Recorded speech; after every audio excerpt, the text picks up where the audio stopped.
Mujeres sembrando sueños.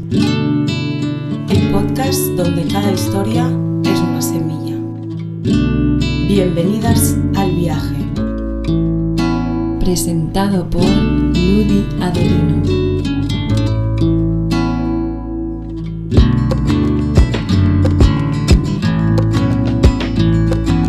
Bienvenidas a Mujeres Sembrando Sueños. Hoy vamos a conocer a Zeinab, Dirani y Jana, Nakhal.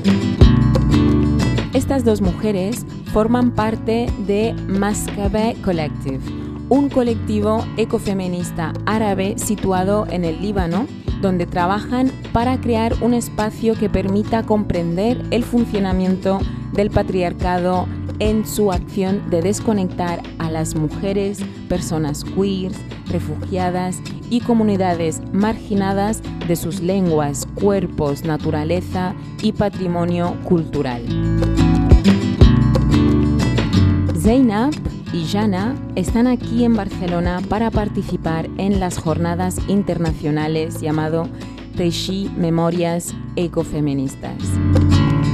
Así que sin más, vamos a conocer su historia. So thank you so much for giving us a little bit of your time to do this interview, and thank you. Welcome. How are you guys? We're good, and thank you for having us. We're very happy to be here. My pleasure. So who are you and what do you do in Maskabeh Collective? Okay. We can talk about it, both of us, because we are an unhierarchical collective, so we all almost do the same thing. So we are an ecofeminist collective that works on issues of ecofeminism, the land, and art. Always trying to think in a collective and inclusive way about tools and ways to generate activities and generate a space actually to interact and to think together about patriarchy, about capitalism, about colonialism, and how all of those systems of oppression are changing our lives, are affecting our lives, are taking away our rights, and based on that, the ways and the tools in which we can fight those, and we can, also, it's very important, I think, for us, before fighting it, to understand how things are going because of how fast things are changing. Mm-hmm. Yeah, and we specifically focus on, because we feel like these systems very much disenfranchise us. They want to sever our ties with each other and with our land and with our environment, because they treat the environment and the bodies of people in the same way, like what to extract from them. So we view these systems as directly against life, and to us, therefore, caring for land and caring for the environment and caring for each other is caring for life at the end of the day. And it's been just painfully real and apparent and violent how much this has come to a head in Lebanon, our home country, which is now under a not very real ceasefire, where the south is still being bombed. So I think that our focus right now is, and part of why we're here in Barcelona in the first place, was because we had this conversation a lot since the war started. Was at first we thought maybe it's more useful for us to stay. Actually, not maybe, we were very much like, it wasn't in our headspace to go to Barcelona anymore, because that's when we had our visa appointments the second day of the war. The war happened like a day or two before. And so we forgot about it. No. Yes. Like, okay. For this visa to come here, like 3 months ago, we had our appointments, and it was only the second or the third day of the war or something like that. Mm-hmm. and we had forgotten completely about it. And we cancelled our appointments, Yeah. both of us, because we thought we don't want to actually leave. yeah, we didn't want to leave. We felt strongly that we would be much more useful to stay and to organize with all of the mutual aid collectives that were and still are active to help the people that were displaced. The needs were crazy. The state is not just absent, but also working against the people. But then, now since we managed to come, not just because of the ceasefire, because it's only like a couple of weeks or 3 weeks old, but since the context has changed since the beginning of the war, and now we find that the mutual aid collectives that are helping the displaced people, they are very much active, but their funds have run very, very, very low. So they have the capacity, but not the resources. So we thought we come here and we can host a fundraiser. We collaborated with women farmers and artists and crafts women, and we got more than half of our luggage was just stuff for the fundraiser that we're going to host with Cooperaxio. So that's one of the main reasons that we felt coming here is useful, and also it's useful politically because we know Cooperaxio, we know how they work. They have been great allies to us, and so it all worked out magically at the end, honestly, because then we had to take really quick visa appointments, and we only managed to take it because actually the system of the visa appointments has glitched, and it opened up appointments that didn't exist. So they had to apologize to us because we went and it was closed, and then that's how we managed to get it so quickly. After we just 3 weeks before coming here, we applied 3 weeks, we got it a couple of days before the flight. So 2 days before, you didn't even know if you're gonna be able to be here, right? Yes. Wow. Technically. Is it easy to have to get the visa? No. I wouldn't say so. Yeah. It's difficult for many people and gets rejected for many people. We also are just the paperwork. Lucky. Yeah. The amount of paperwork it needs is a lot. In a country that is really, it's expensive. And a country that really needs a lot of, you need to prove that you have a job. You need to prove so many papers to prove that you have a job. You need so many papers to prove how much money you have, etc. So some people don't have that, so it would be harder and harder for them. But also, and what she spoke about, it shows how our work adapts to the situation, specifically because we live in a region and in a country that has continuously changing and renewed crises and wars and occupations, so that this is what we try to do every single time that there's such a thing, because we think that being an ecofeminist collective, we actually need to respond to the needs of the people and not impose a project that we thought about 3 years ago and where the context has completely changed. So we keep changing and adapting to what's happening. Absolutely. And you said you didn't know if you wanted to come when the war starts again, because it's non-stop war, yes. And why did you feel strongly the need to stay, not coming here anymore to Barcelona? Because you felt you would be more useful there than being here. Which will be the difference? The difference? Yes, of being here and staying there and helping. Yeah. For me personally, I was in Lebanon when the war started, and that in which area? In Beirut. In Beirut. Yeah. And oh my God, I remember now the night I was trying, for a second I forgot when exactly, I knew that it's back and it started, and actually it was terrifying now that I remember. But anyway, the reason, I'm not going to talk about that. I'm not... it's okay. Yeah. The reason I felt like I would be more useful there is because the first thing you do is check on every single person that you know. Right. Your family, your friends, people you barely even know, like just the people around you in the neighborhood that you say good morning to, you know, like the day-to-day people that you meet. Yeah. You make sure that, you know, everything's okay, they are still alive, and then you're on the phone for the next 3 days, you know, trying to just gather yourself, see who of your family is displaced, who had to leave their villages, where are they going to stay, and we just reorganize ourselves, you know, like, oh, my aunt's family of like 9 people came to stay with my parents in a city that is in the south but not in a dangerous area, although nowhere is really safe with the war. And nowhere in the world is safe with the existence of Israel, but and so that's how it was happening. Lots of my family members in like big families were displaced, were going to sit with other family members in other places of the country. So that was step 1, is just like checking on the people that you know. And then step 2 is when you feel like the need to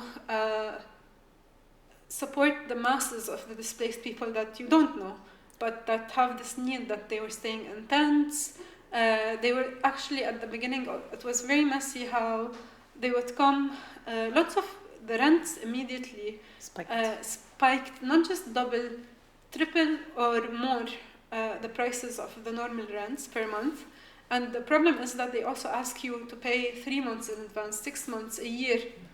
And for, you know, people who are displaced, they just lost their houses, and they don't know how long the war is going to stay, and plus they don't have that much money. Like, most of the country is working class people. Like, who has that kind of money in their pocket? Just a year of rent, a year of tripled, quadrupled rent in their pocket.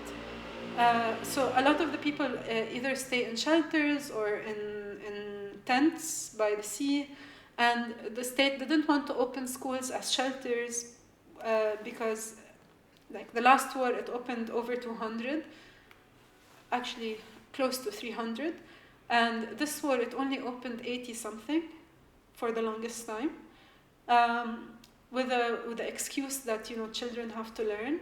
But it shows you like which children the state is favoring versus which children are just displaced. They cannot learn anyway. So, and also when COVID was there, they switched to online. So anyway, so there are people in shelters and schools, and there are people in tents.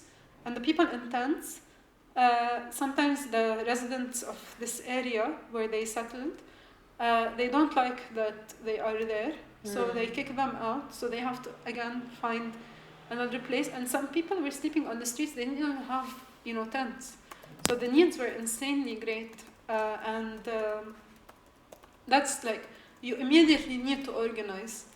Alone, with a group of people, you just, whatever you have, you start finding ways to distribute to people who need it more. Like, if you have an extra blanket, if you have extra clothes, and then, you know, because we have infrastructures, not just like organizational infrastructures, not just from this war, but from the previous so one. many wars and crises, not only wars. Yes, also. and different kinds of crises. So we do have some sort of memory, like organizing. And we know how to memory. organize immediately emergencies quickly, to like do so many different things.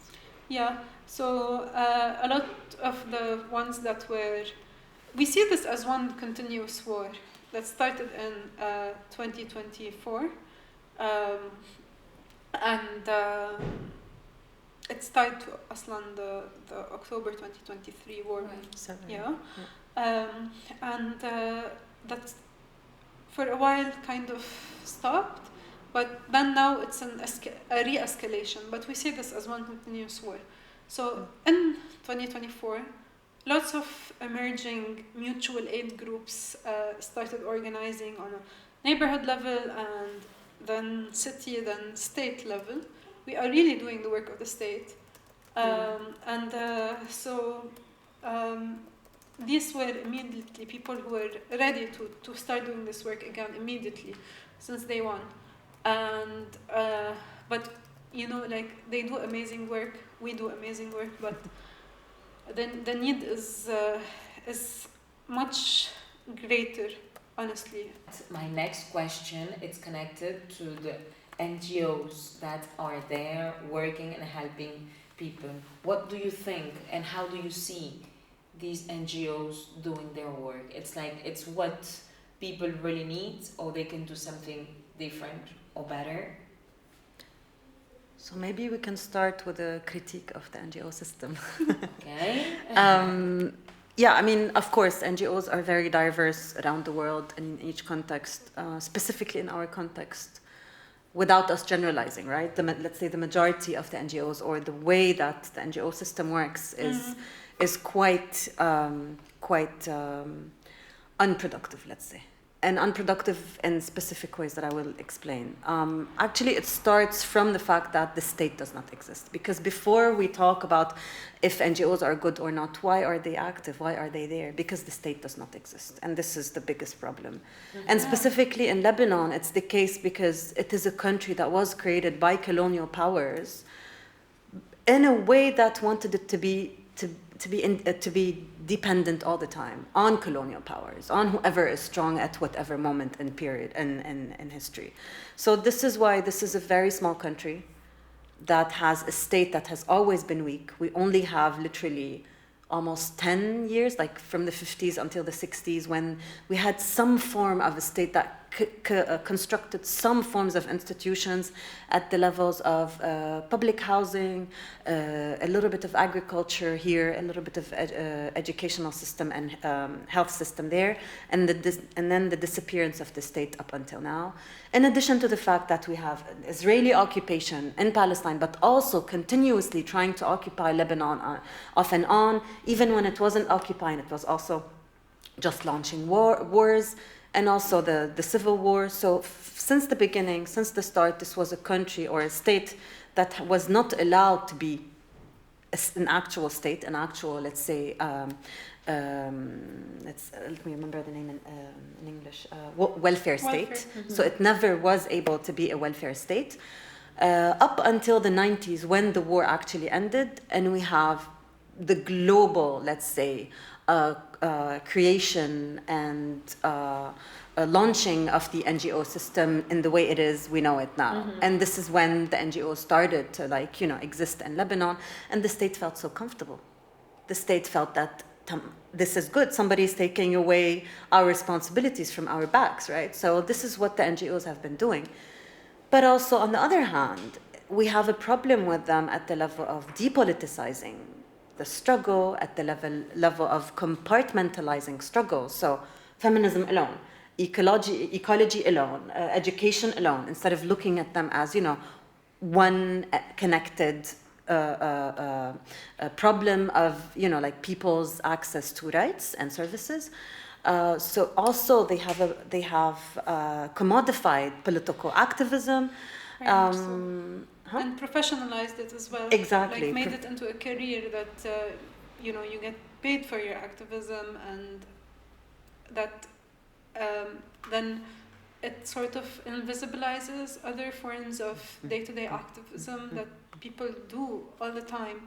So without calling it activism. Yeah, if you're not a kind of a star in the ecosystem, if you're not connected to other people, your activism does not sort of count. It's invisible, actually. And a lot of the actors that are so visible, you know, they kind of can and do monopolize the discourse and everything.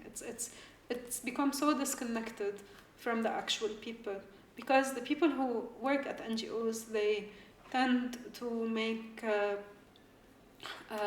not all of them. There are a lot of working class people in NGOs that have never had stable jobs, have never had high salaries, but I'm talking about the people who are more visible, the people on the side of the more administrative, more higher positions. They have job stability, they come from certain socioeconomic backgrounds, they monopolize the discourse, the resources, and everything. And it was a comfortable place for them, the whole NGO movement, because they can feel like they are doing something meaningful or,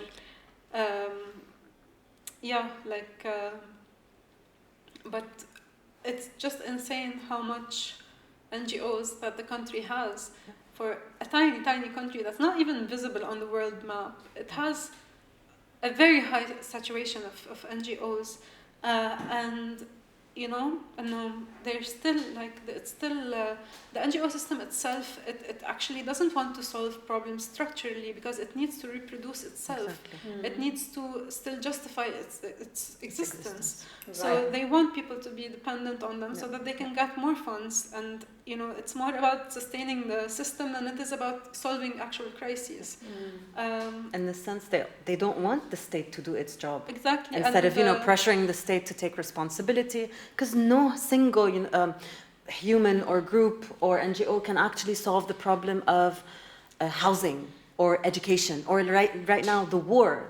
This needs a state. It always needed a state, which is not happening, and this is why we don't have a solution. Yeah, the state is not just not absent; it's also very much present. When it is absent against when the people, displaced. When the people need protection, when the people need rights, the state is completely absent. But it's very present when capital and donors and security interests and banks and developers and foreign powers need facilitation. Right. So that's when the state is actually very strong. So the state, as I was saying, they didn't open enough shelters. Although they can, they have given municipalities the right to accept or not accept internally displaced people, which is insane. What do you mean that you can, as a town or a village, decide not to accept displaced people from your own country because of sectarian reasons or classist reasons or any sort of reason? So it sort of just removed the responsibility from itself, and actually it's doing this as part of a larger foreign agenda to create social fragmentation and tensions and more conflict, because our state has always been funded by one country powers. or another. Yeah, it's complicated. We have a lot of different factions or countries, foreign interests that fund different political parties and their media, and it's a whole other infrastructure. We're still colonized in a sense, indirectly colonized. The money comes from here or from there, based on which the state takes this position or that position.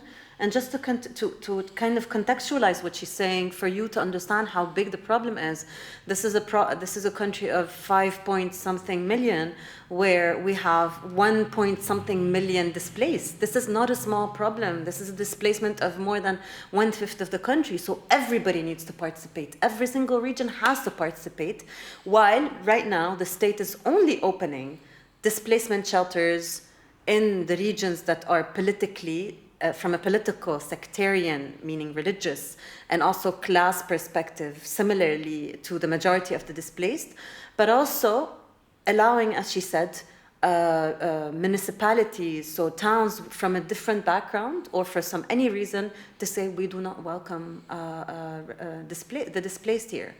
So it's a very, very strong problem, not only because the state itself is not doing anything, but also because the state is actually supporting all the initiatives and effort against communal work, against communal support. And this is super important for us. While at the same time, it's the majority of the time, it's the communities themselves who are doing the relief work and the support work to the displaced, in addition to the NGOs, of course. And what about you?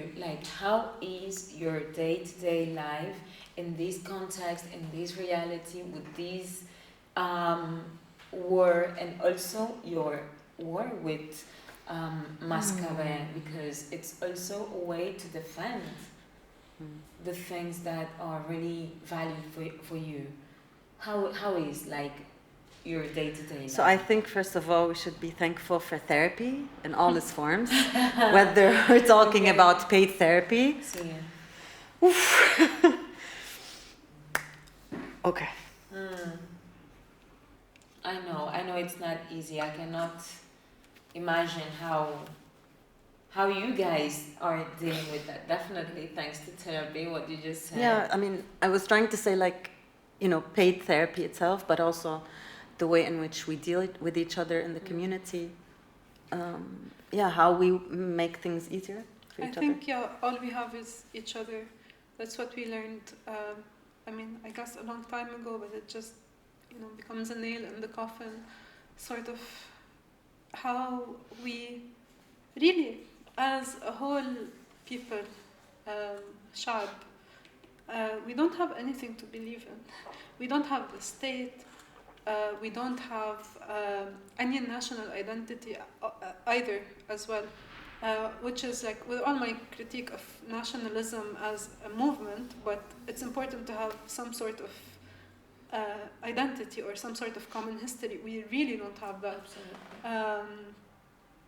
And so at the end of the day, I feel like a lot of us, the only thing that we have left is each other. It's our families, it's our friends, it's people that we organize with, and all of them mutual aid organizing, because it's been so different, radically different from what we have had before, and like all we spoke about now about the NGOs and the state and the failures of all of that is being challenged right now with the new forms of organizing that are emerging. So that's how we spend our time basically. It's just in a lot of caring for each other, and caring in a political way, and it's not something that we were talking the other day about, I think it is important that the whole discourse, the Marxist feminist discourse around how care is labor, and it is invisibilized in the global capitalist economy, and it is important for women, especially because they are the ones historically who did most of the invisibilized and extracted care work, as well as the environment again, to be compensated for their labor. But also we do have another critique of how we refuse to understand everything as work in order to value it. Mm-hmm. It is more than work.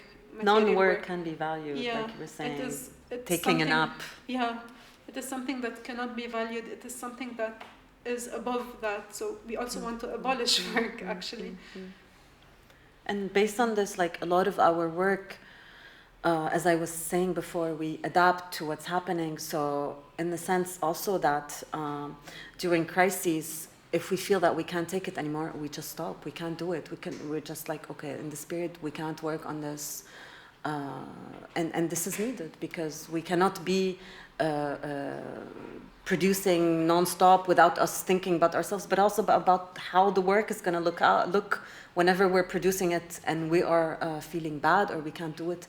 It's not just doing it for the sake of doing it. So we want this work to be made with passion and with a lot of support to each other. It's okay. Yeah, it's okay also because we know that a lot of people don't know. And the reason that people don't know is because, to risk sounding cliche, but the system doesn't want people to know, actually. We ourselves don't know about a lot of the struggles that go on in the world that we are not in, close proximity to as well. And we think that this is a problem, and all the media and the discourse is controlled by the same 4 or 5 mega corporations. Mm-hmm. And there is a huge problem with censorship and with on social media, and traditional media. So there really isn't much ways for people to know about each other and what they are going through, unless it is in a format that is accepted or valued. Even when it comes to alternative media, it is not. We don't have an internationalism, so to speak, of our struggles as working class people, and we really need that. Yeah, specifically when it comes to crises, I don't think any documentary can make anyone feel how it feels like to live through, I don't know, one crisis or another, or one or another, or an earthquake. The experience is super on its own. There's nothing like it in the world. So, yeah, in a sense, it's very hard to understand what the other is living through, but also the media coverage and what it is to talk about this. And for instance, how the media is now has completely now forgotten about Gaza, about Lebanon, as if there is an actual ceasefire. Yeah. Whereas we actually know that there is no ceasefire. But the media says that it is, and they just want to go to another crisis because it's boring, because people have been trained to just concentrate for a while on one crisis or another, and then get bored of it, and then bring me something new because I've been hearing about this for too much, or that it's too complicated for me. I don't want to follow up on it. So I think it's definitely the responsibility of the media, as she was saying, funded by those big corporate. Yeah. And also on the affect level, I think that even in Lebanon or in Gaza, people experience the same violence in very different ways. It's super subjective. True. And that is something that is normal, and it's very human. You don't have to experience something in exactly the same way someone else is experiencing it for you to have basic empathy or solidarity with this person. And solidarity doesn't just mean a Facebook post. Nowadays, it's easy for us to get wrapped up in social media because it's so much connected with our lives day to day, and it feels like, if I repost this or share that, share the right words, share the right discourse, quote unquote right, that means I am doing something. But it is not real, and we actually real solidarity is more than that. It's about action. And it's not about just feeling for us, okay, thank you, but what do I do with that? So you're not required to feel the same feelings that we are. You are not going through the same thing, and it's fine. You are required, and that is what مقاومة شعبية means. Popular resistance means it's everyone from their own positionality doing what they can. What they can, exactly. With their own means. Yeah. It's solidarity was never about you having to go through the same thing or feel the same thing. This is pure identity politics that we are against. True. But sometimes I think it brings a little bit more of awareness to people when they feel a little bit more of empathy with what is going through with another person or something like this. Of course. And it's something that I think we need to think about it or experiment a little bit more even, because I said I cannot imagine for what you guys have been going through with all of these, because I have lived in a place in a country where we had to leave because of the war also, but that's why I was automatically saying yes, I know what you feel, I know what, but no, I don't know. As you said, each experience, each reality, each person, it's completely different. So the way how you're gonna feel in front of a violation of your rights, of your body, of your mind, it's going to be completely different than another person. So yes, definitely. And I really appreciate you guys to share this, in this conversation. Means a lot for me, and I really value your brave Bravery. No. Bravery. I Exactly. forgot the English word. Braveness. Braveness. Yes, I can take that. Braveness, bravety, todo. All kinds of brave stuff. La bravura, yeah, brave stuff. And Brave girls. Thank you. And that is why we're so glad to be here. Like, this is a tremendous act of solidarity that you are doing now with this interview.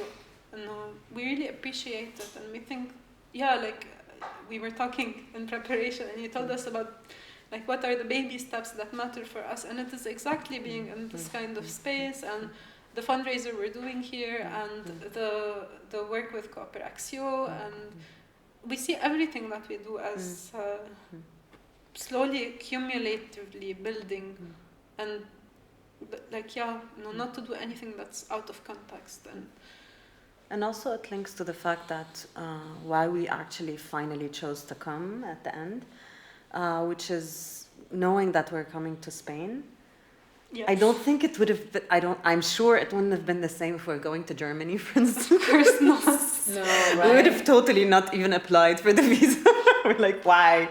To go tell Israelis and Zionists that we are being killed? No, thank you. Why not?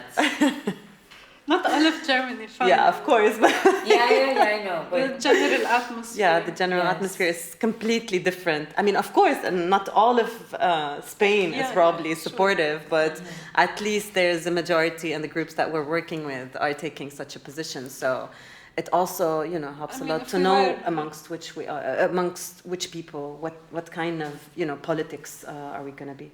this is actually a question for you. If you guys are seeing the value that you're bringing to your community with Maskabeh Collective. Yes. Yes. Sorry. I was already happy to be here, but I'm even happier knowing about what, more the general other work that you do. Because we've been working with artists, especially for our visit here.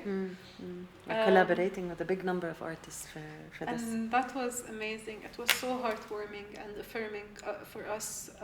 So generous. People that we don't know, never met before, sent some beautiful artwork with us. Trusted us. Yeah, just to support the displaced.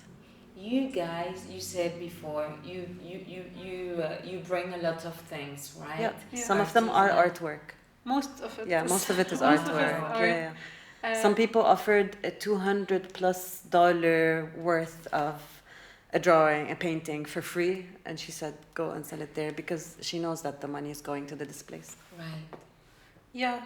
And the idea was behind the fundraiser is that, we do have the collectives supporting, the mutual aid collective supporting displaced people that are struggling right now with the funds part of their work. And we do have a lot of artists and craftswomen and farmer women that are also very much struggling economically. So how can we, help? And from our own positionality, because Maskabeh works with women farmers that tend to the land and with artists as well. So we thought, for the fundraiser, there was the idea that we want to put out an open call for women artists and women makers and growers and farmers to send with us their stuff and for us to sell them here for them, and they could have the option for them to have all of the returns from their items to their own, to support them with their sustainability and livelihoods and everything. Or they could have like a percentage for the fundraiser back to the collectives and the percentage for them. Or a lot of the artists actually, they just told us we don't want anything back for us. Nothing. We want you to use this money to support your work and the work of the collectives that you are supporting for this fundraiser. Yeah. And we have been approached by so many artists we've never locally, met before. They don't know us. from the north to the south of Lebanon, and some different nationalities, Syrian, Palestinians, who have been living in Lebanon all their lives, but also like foreign artists that live in They Lebanon. lived in Lebanon, they were activists in Lebanon, and now they want to support. And so now we are thinking, okay, what next? Because the community has been very sweet, and we didn't have time. We made this happen in really 2 weeks or something less. And now we are thinking, when we go back, how can we actually bring these people together? How can we actually build on these connections that are happening? Because one of the artists, so basically, just to step back a little bit, we have been working on launching our website.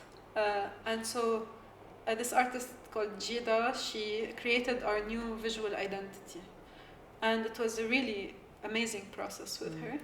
And so we launched, not the website yet, still being built, but we launched the new posts and the logo and stuff like that.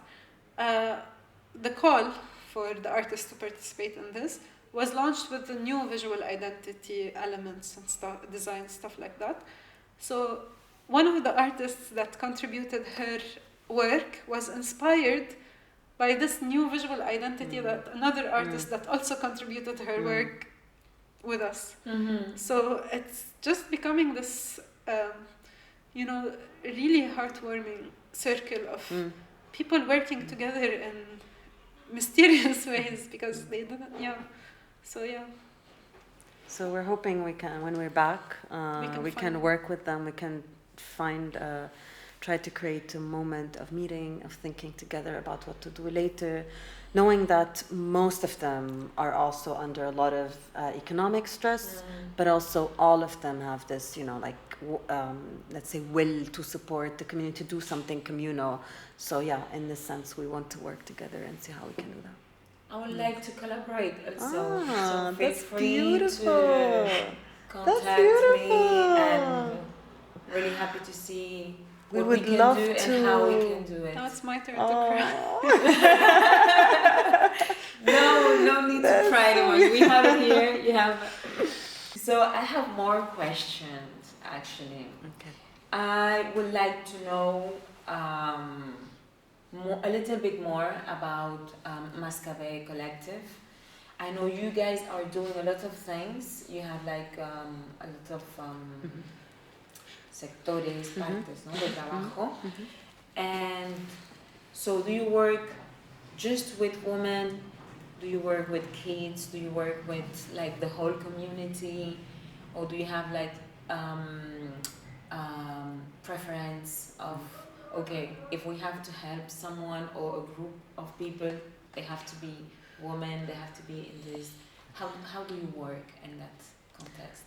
So outside the war situation, we don't work on relief, actually. This is now, again, as I was saying, we adapt. So now we're doing relief to all the displaced communities, of course. Before that, or without the war, we would be working on activities and events for women and queer people, refugees, of course, most of the disenfranchised, if not all the disenfranchised communities in Lebanon, to organize art workshops. Until now we've done creative writing in Arabic, specifically because this is a country where, because we are so colonized, all of our culture is being stripped out of its history, so that mostly everything now is in English. So we want to work with our own language. We do calligraphy, Arabic calligraphy workshops, a workshop on that issue. We did creative writing in Arabic, so different kinds of art workshops. So for instance, we created a feminist calendar, but it was a collective creation. So again, trying to work with a group of people to produce something. And in the sense, when we worked or when we do art workshop, we try more to work with art students for several reasons. One of which is the fact that, unfortunately, they don't go through any kind of political courses or discussions. They go do graphic design or painting without understanding the political value and discourse within art. So what we're trying to do is work, this is not only, these are not only workshops where they produce something only and get trained into some techniques here and there, but also where we open up spaces for discussion about, what is feminism from an intersectional perspective, from a Marxist perspective. Who is being called a feminist, who is not? Who is being able to talk, who's seen or heard and who's not, etc. And also environmental, what kind of, what is the art that expresses, what kind of arts express our feminist and ecological environmental causes? What is environment? What is the ecology, right? Does everything need to be green, etc.? Is it by cleaning the trash from the streets, is that environmental, etc.? So kind of, going beyond the mainstream education of what these things are. Also trying to work on, publishing, the reason why we're participating in the conference here is because we're publishing a paper, so research and papers about, so for instance, the Israeli war on Lebanon and Palestine from an ecofeminist perspective. We also... This is it's not tomorrow. After tomorrow. After no, tomorrow, we're going to be right? talking after tomorrow. Friday evening, right? Yes, Around yes. 5, 6, right? Yeah, Okay. this is us. Yeah. And based on all this, we try to work a lot on, also we have now a project to make small, short videos about farmer women. So specifically in the south, which is the region which is the most affected by the war. As well. Yes, and so the regions east. that So are the south being, and the east. Bombed. The regions that are being bombed by Israeli. Showing the women's that by Israel. the woman, what you're gonna be doing short videos of women with their lands and their gardens as much as we can. Women who were able to go back now in this kind of mid-ceasefire. Right. Some of them were able to go back to their houses, to the gardens, try to film them in their lands, try to understand their relationship, but also understand the language that we use to our lands. As we told you in the beginning, the name of our collective comes from this, from the different names of lands that we have, depending on what kind of activities do we have in this land, and the proximity of this land to the house. So trying to kind of document and archive these things, in this sense. Yeah, because a big part of the war is also a war on memory. On memory and on land, of course. And on land. Yeah. And that's why we want to preserve this memory as much as possible. Also, in right now our function, we are organizing with people who politically we are allies with. So all of the collectives, the mutual aid collectives that are supporting the displaced, that the returns from this fundraiser will go to, are people who support everyone, and people who support everyone without them having to prove whether they are worth supporting or not, and they understand that the displaced people have agency. They deserve to not just to take aids in the form of ready-made boxes with the same items in each. No, it's more dignified and according to their needs. And people because a lot of the NGOs, for example, they only support with one thing, or they only support one nationality, the Lebanese nationality, or even it gets more complicated.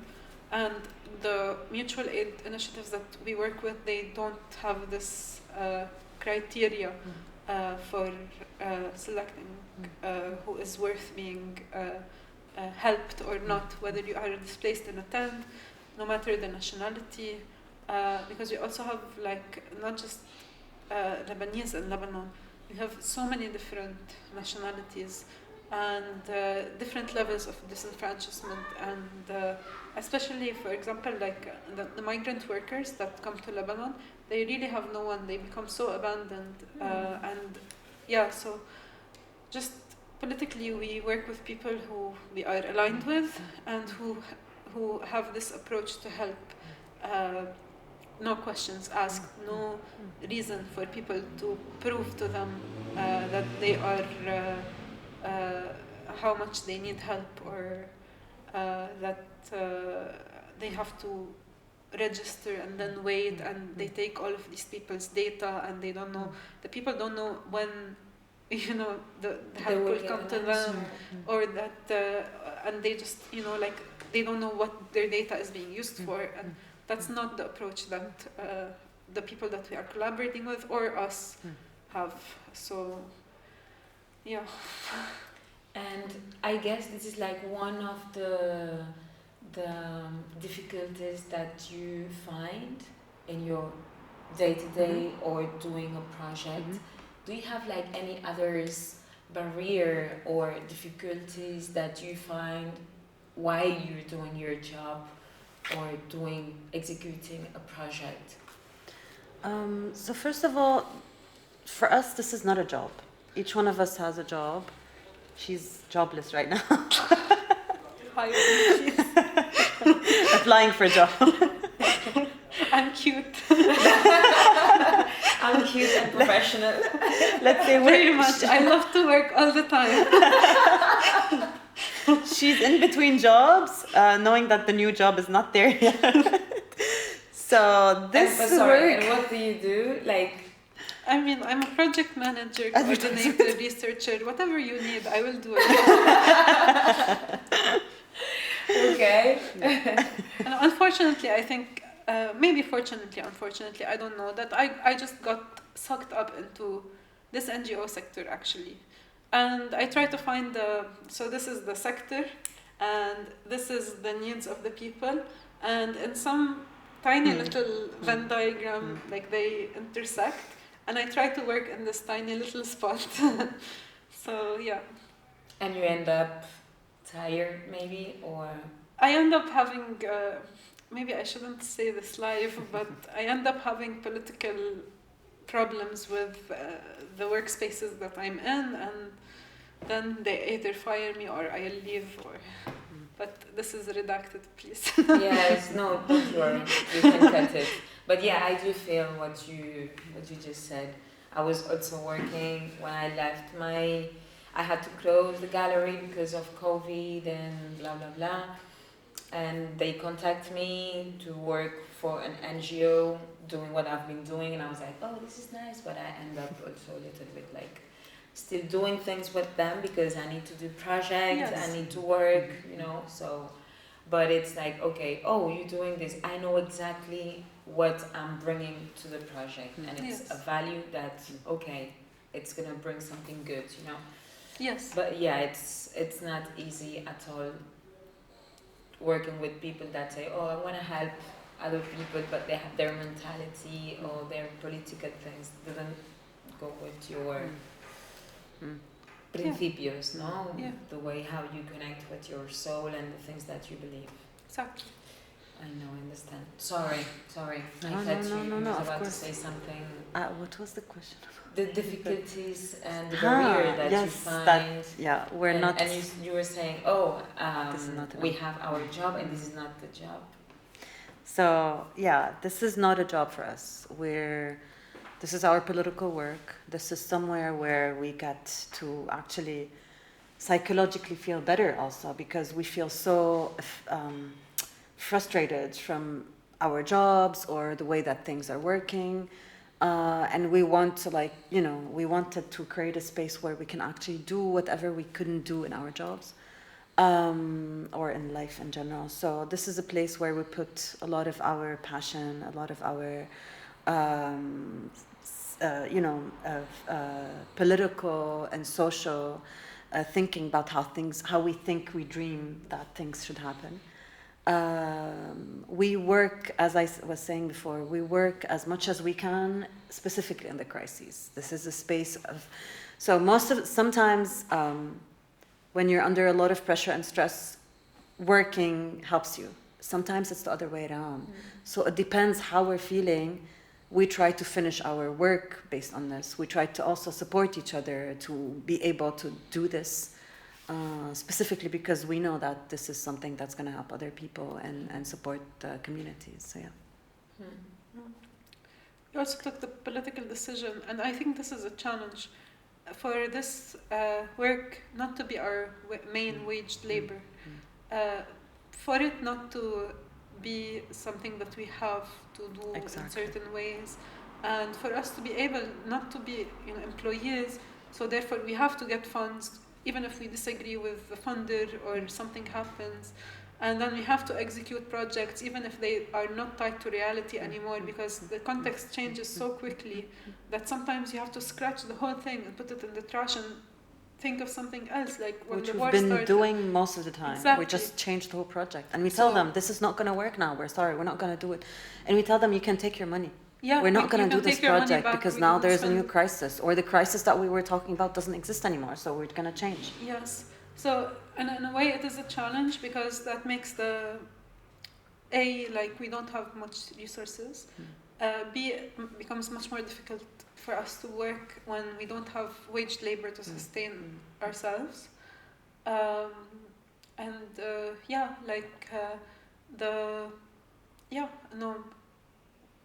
It's just a lot of, but it's also positive because we have this freedom not to work with funders that we don't want to work with anymore, or to work at our own pace, or to change completely what we wanted to do when it doesn't match the reality anymore. We are not confined like other NGOs, and we are not. We don't have to take the project just to make, just because we have employees or we are employees that need, at the end of the day, salaries to live. So we take this as a conscious decision that we will have our own waged labor, and this will be something that we will, sometimes we make honoraria from this work, but it's not our main waged labor. For it not to turn something professionalized, for us not to come to hate it, for it not to be sucked into the same dynamics of the NGOization and the professionalization that is the mainstream way of doing things. This is what actually makes us different, and that's why we insist on it. So this year, for instance, we actually refused a huge fund that was coming from a funder that we had worked with before, because we realized that politically we can't work with them. The way that they act was not, on a social level, politics still exist and they're very strong. And so if we were employed, this would have been impossible. We couldn't have done that. And now we're like, we can't work with this anymore because of these conditions. We want to make the working conditions, as much as the project itself, completely feminist and participatory, and able to produce a project that is for the community instead of just producing anything just because we need to, get the funds. For production's sake. Yeah. Okay, so I would like to know about the context of queer bodies in Beirut. How is it? Because I guess it's not the same than here, Barcelona, and it's not the same than Senegal, for example. How is it, the context? They are safe? Okay, so it's very complicated since in the Arab world, at least, the Arab-speaking world, Beirut is seen as the safe haven of queer people. So we find that a lot of Iraqi and other nationality queers, they come to Beirut with this dream that it will be a safe place for them. But the reality is so different on the ground. Queer people, especially trans people, they have a much harder time to find a job. And also, you can be prosecuted if your ID details, they don't match your appearance legally. Yes. Yeah. And what else? We have had in the past few years a campaign of attacks on queer spaces, that we have some spaces in the city that are friendly towards queers in some neighborhoods, and they are a little bit elite spaces in the sense that they are places where you have to buy something to exist there. But it still gives a sense of community that queer people are able to have a space anyway. And so in the past few years, we have seen with the rise of the global anti-rights and backlash in right-wing politics, the same happen in our cities. So we have seen this group of right-wing Christian fascists basically organize themselves to attack and close down and break down these queer spaces, and to also just sometimes you can be randomly attacked if they think that you are queer. If you look queer to them, whatever their definition of queer is, then they can just attack you. And that comes in waves according to how much funding is available for them, because this whole campaign is actually funded by, it's not like individual acts.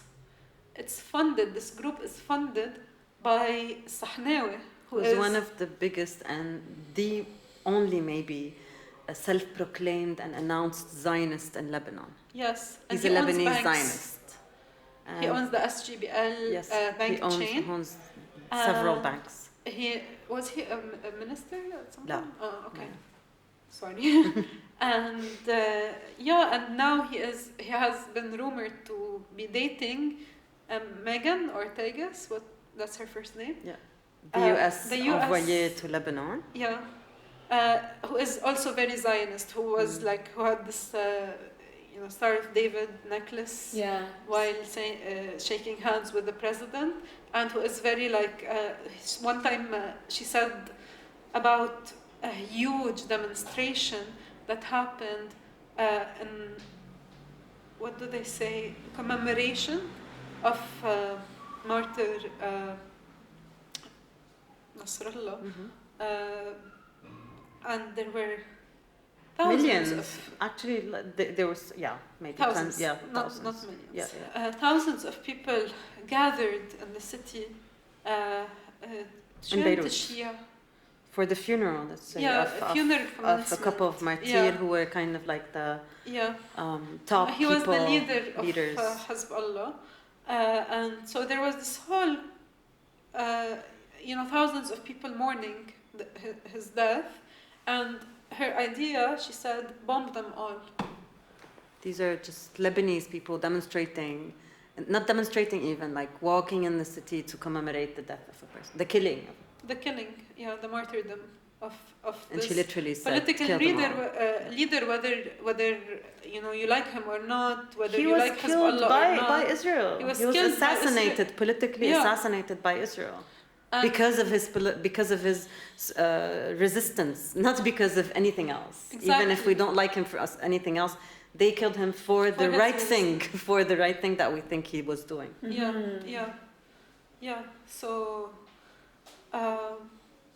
this is the same system. Israel always advertises itself as the only queer-friendly nation in the Middle East. It's a lie.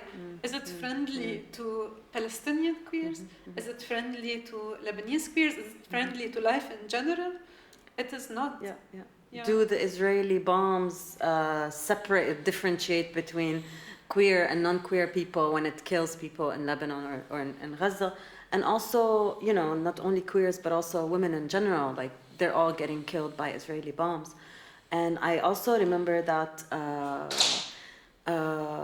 Mia Khalifa, which is one of the most amazing kick-ass porn stars, remove this, okay.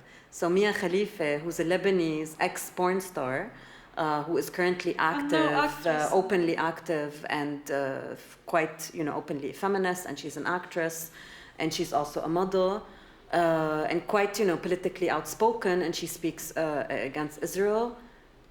At one moment, an Israeli spokesperson, because she was speaking against the Israeli war on Gaza and on Lebanon, made fun of her work, of her previous work as a porn star, and this is something that is completely very important for us. If you were in real life, supporters of queer and women's rights, you wouldn't do that. But we all know that this is fake.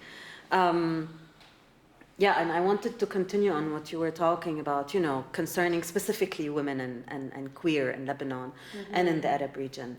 Despite what she was talking about, or in addition to what she was talking about also, it's very important to know that there's no one case of how queer people or how a woman is treated or living, what are they experiencing living in Lebanon or in other Arab countries. They're diverse. Women are queer are diverse. Their experiences are diverse. Their privileges also and classes are diverse, based on which they can have easier or less easy or less easy lives. In addition to that, politically, it's very important for us to understand that, or to criticize the Oriental colonial classist perspective of women and queer in our region, in the sense that they are perceived as the poor women, the poor queer. They need someone to liberate them. To save them. We don't need to be saved. We know how to save ourselves. Same way as women and queer and all the rest of the world know how to save themselves. In the same way that women and queer in the rest of the world are also facing troubles.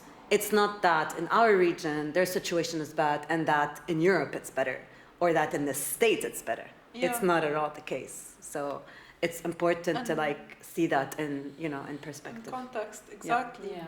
And also this is a discourse that is used to occupy us. We need to save the Iranian women by bombing the school with children. That.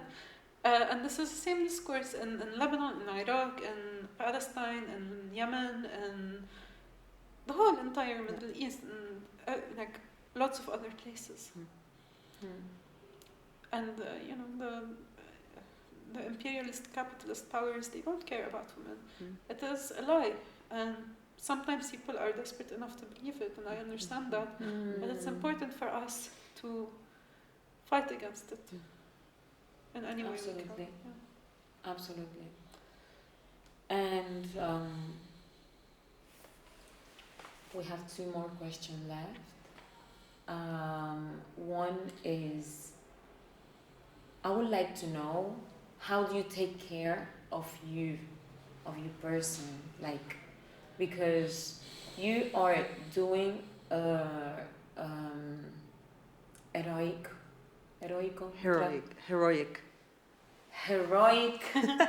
You guys are doing a huge heroic work with the things that you're doing, and also I think you have a very strong strength and belief and faith, in what you're doing.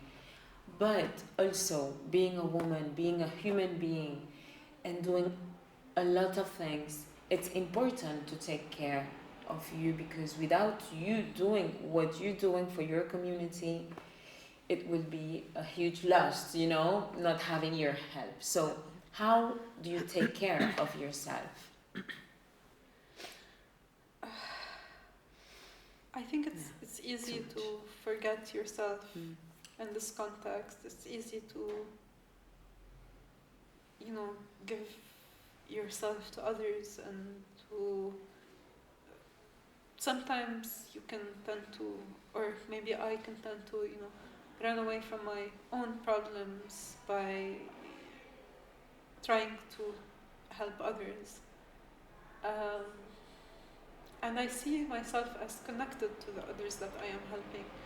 That if I'm, no one is free until everyone is free, and that I cannot stand for this injustice that I'm seeing around me. And I think I still have this some sort of childlike idealism or belief that life can be lived differently and should be. And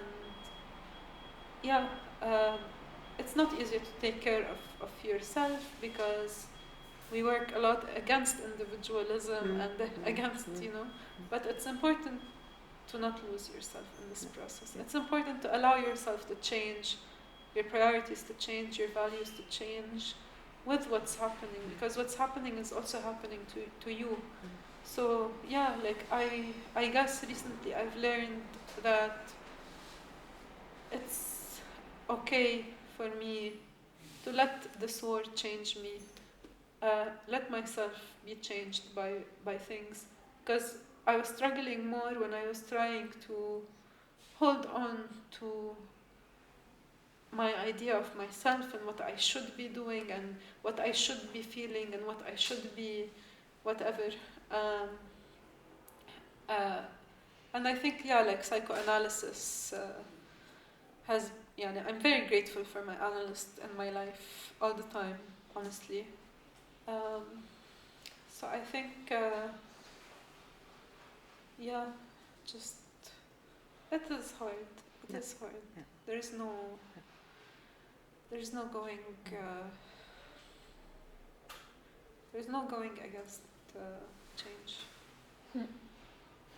I completely agree, and I think we're thankful also for having enough money to pay for a therapist. Every single time I'm like, remembering how much, oh my God, the therapy session's coming soon. I'm like, how many people cannot get this?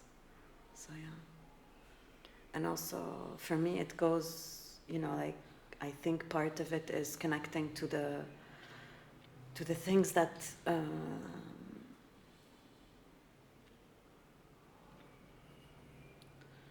It's okay. part of which are, I'm not going to talk about the things that are more emotional, but part of which is like working with my hands. So embroidery, I taught myself, and I took some sessions for the last 10 years of how to do embroidery and sewing and wool making, knitting. And women in my family specifically had a lot of connection with these things. And I find myself in the wars just working on these. And in a sense, I discovered how they can actually be used as therapy. So, probably women used to make they used to use them for therapy and not only, to create something. Right. Because I would have a shirt that I can definitely, wear all the time, but I would take it and just embroider it because I need to touch something and be in contact with, my senses, because it makes all your senses work and concentrate in a different way.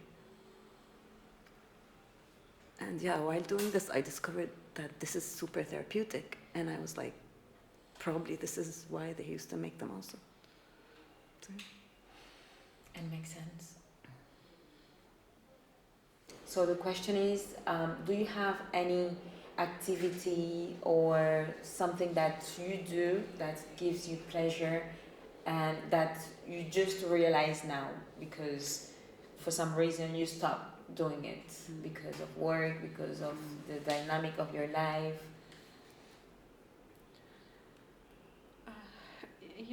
But I guess the day after tomorrow never came, because I'm remembering now the activities that I used to let out my frustrations in, and I discovered one time that I'm a really good painter by complete accident.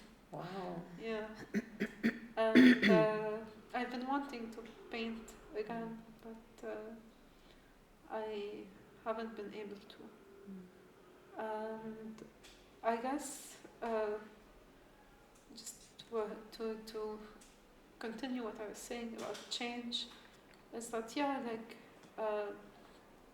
I guess what I enjoy has changed, and I found myself disconnected from, let's say, reading, because I used to really enjoy reading and be lost in a book, and then I couldn't read a word anymore.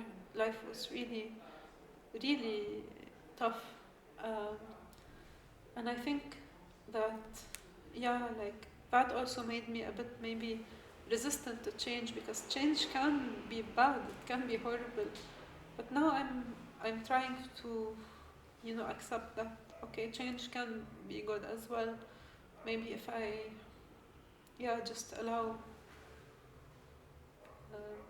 it to happen, then I can reconnect or connect differently, or it doesn't have to feel the same as it used to feel for me to be able to read, you know? That's what I'm trying to say, I guess. And it's not just about reading, it's just an example. It applies to so many other things. And I guess cooking, I like to cook, and to feed people, I love like meals that they love. And the whole thing around it, you know, planning it, and my friends coming over, and then, you know, sharing recipes maybe after, all of this, yeah. So, and are you doing it? Cooking, yeah, that's one thing I never stop. Okay. Because I love to eat, and also like ready food is expensive and it doesn't taste half as good. So, yeah. Important, yes. Yeah. Absolutely. And what about you, Jana? I think dancing. I've always been a dancer. I could dance for 8 hours non-stop. Wow. I love it on any beat. Of course, Arabic beats are the best. I haven't been doing that for like a year as much as before because of all the stress. Even like maybe last week before coming here, we went out with my friends and there was some nice music. And I went to dance and I couldn't. I was like, I'm too down. Like, I can't do this. Because, your body reacts to how you're feeling. So you can't, you know, like, be happy physically dancing and then in a happy way. Because this is the kind of music that they put, you know, like in bars. They don't put, like, put sad music. So why not? New bar idea. New concept. So specifically in the global south, that would work perfectly. All of us going around to dance on sad music. Right. So my body couldn't even interact for like more than 5 minutes and dance on this like happy music. I was like, I can't. I'm so stressed and sad. So yeah. I miss that. But you know, the thing is... I miss not feeling stressed. Mm. And when you're talking about like, you know, what people wanted to do, drive, like biking, and I was like, during the war we can't go out a lot or like do the things outdoors because you don't know what's going to happen outdoors. So you have to stay home most of the time. Even though they might, you know, like bomb your house. But yeah, physically you can't move much. So even though this is the thing that would help you, yani, because you want to get out, you want to get the stress out. Right. Physical movement outdoors is the best, and it's not going to happen, yani, so. Yeah. And the last question. Yeah. This is the last for sure. If you guys can do something to change the society, to change your community, to change the world, whatever you have, imagine that you have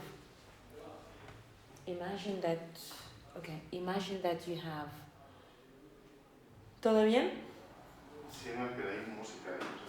Ya, bueno, es la última pregunta, the last for sure question and then. Sí. So if you guys catches everything. Sí. So if you guys can change something, you have the bravery, which you already have. If you have the money, all the research, you know, to change something, what will be? And the world? And capitalism. And capitalism, definitely.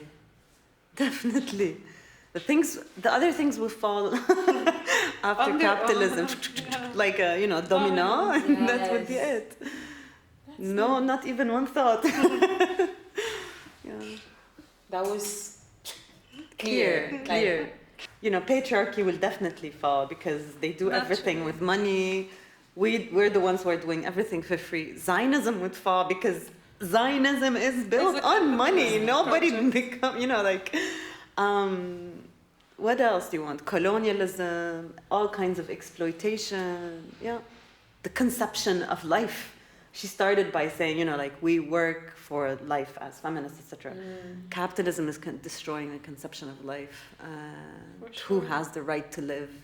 whether humans or animals or insects or, you know, ecology. So, so easy. Such an easy question. Nice, nice. Well, thank you so much. Thank you so much. Chicas, It was so ha much sido un fun. super placer. This was so much fun. Thank you so Sad much. but fun. I really appreciate it. It's Yeah, how me life too. is. Thank you so much. Gracias por acompañarnos en este viaje y permitir que esta historia eche raíces en ti. Recuerda que cada sueño sembrado hoy es el cambio del mañana. Encuéntranos y suscríbete en YouTube, Spotify, Apple Podcast, eBooks o en tu plataforma de podcast favorita. Soy Ludia Adelino y seguimos sembrando sueños juntas.